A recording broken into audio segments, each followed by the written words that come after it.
Pemimpin kanan Hamas Khalil Al-Hayya mengumumkan telah menerima jaminan daripada Amerika Syarikat dan negara-negara perantara rundingan damai dengan Israel bahawa perang di Gaza tamat sepenuhnya. Ia seiring kenyataan Israel yang secara rasmi meluluskan fasa pertama Pelan Damai Gaza sekaligus langkah awal ke arah gencatan senjata dan pembebasan tahanan.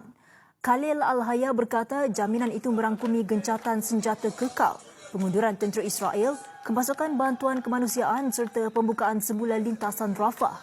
Beliau turut menjelaskan bahawa butiran mengenai pertukaran tahanan yang dipersetujui dalam perjanjian itu termasuk pembebasan 250 tahanan Palestin yang sedang menjalani hukuman penjara seumur hidup, 1,700 penduduk Gaza yang ditahan selepas 7 Oktober 2023 serta semua wanita dan kanak-kanak Palestin dalam tahanan Israel. Fasa kedua Pelan Damai itu akan melibatkan pembentukan mekanisme pentadbiran baru di Gaza tanpa pelibatan Hamas, juga merangkumi pasukan keselamatan yang terdiri daripada warga Palestin serta tentera dari negara Arab dan Islam.